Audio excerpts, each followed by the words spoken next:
Bonjour et bienvenue dans ces 5 minutes d'information. Quelles sont les nouvelles dispositions contenues dans l'annexe fiscale 2021? Le directeur général des impôts en a dressé la liste hier, tout en explicitant les mesures qui sont depuis un moment au centre de nombreuses polémiques sur les réseaux sociaux et au sein de la population. Jean-Louis Gbangbo était à cette séance d'explication pour le compte de RTI1. Son témoignage tout à l'heure dans le 13h. Bientôt le bout du tunnel pour les victimes des crises survenues en Côte d'Ivoire. La Cour pénale internationale est sur le point de les dédommager. Et dans le cadre de la préparation de ce programme d'assistance, la responsable des programmes du fonds de la CPI au profit des victimes a échangé récemment avec la ministre de la Solidarité, de la Cohésion sociale et de la lutte contre la pauvreté. C'était en présence de Serge Collier. La CPI apporte son appui à la Côte d'Ivoire. Les victimes des crises survenues dans le pays depuis 2002 seront bientôt indemnisées.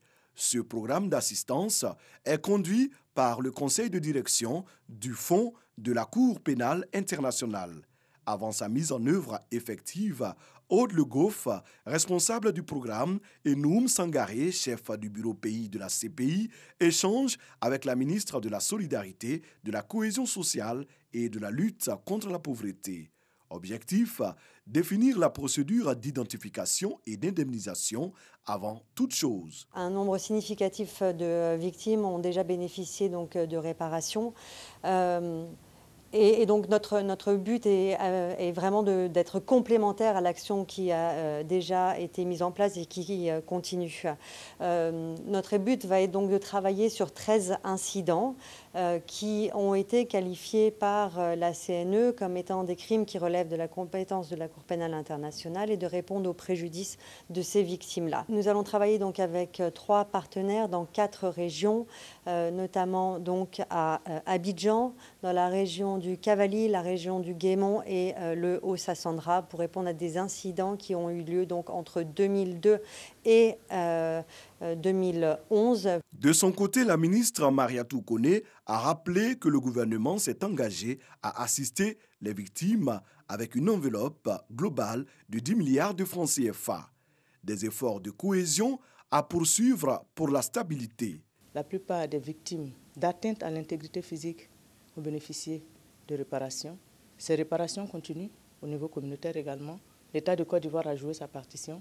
Aujourd'hui, nous avons la Cour pénale internationale qui souhaite accompagner la Côte d'Ivoire dans ce travail de réparation. C'est avec joie que nous accueillons cette présence. En dehors de l'État de Côte d'Ivoire, 3 organisations ont été retenues par le fonds de la CPI pour mener à bien ce programme d'assistance.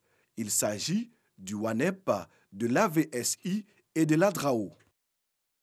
C'était un reportage de Serge Colléa.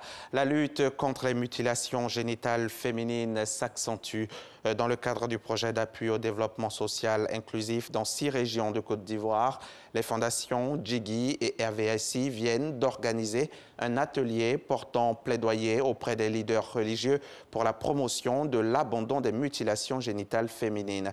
C'était à Grand Bassam, région Sud-Comoé. Salima Toudia nous en dira davantage dans le 13h. À 13h également, nous irons aux États-Unis d'Amérique où, à 6 jours de l'investiture de Joe Biden, Washington est déjà soumise à un dispositif de sécurité sans précédent. La capitale fédérale est quasiment en état de siège. Toutes les artères du centre-ville sont interdites à la circulation. Des blocs de béton ont été posés au milieu des avenues et des barrières de métal érigées tout autour de la Maison-Blanche et du Congrès. Seuls les véhicules de la police ou les engins qui installent les barrières de sécurité circulent dans le centre-ville, désert à quelques jours de l'investiture. Un fort séisme en Indonésie a fait au moins une trentaine de victimes ce vendredi 15 janvier dans l'île de Célèbes, selon le dernier bilan officiel. Plusieurs bâtiments, dont un hôpital, se sont effondrés sous l'effet de cette secousse de magnitude 6.2 sur l'échelle de Richter. L'archipel indonésien se trouve sur la ceinture de feu du Pacifique, une zone de forte activité sismique. La région de Palu sur l'île de Célèbes avait été déjà frappée en septembre 2018 par un très fort tremblement de terre de magnitude 7.5 suivi d'un tsunami dévastateur. Cette catastrophe avait fait plus de 4300 morts et disparus.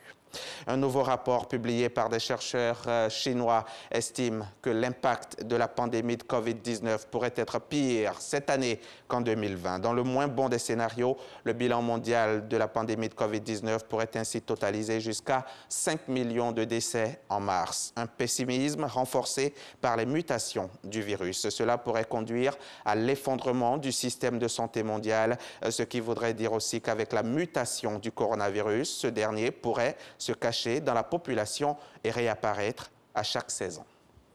Fin de ce flash. On se retrouve à 13h.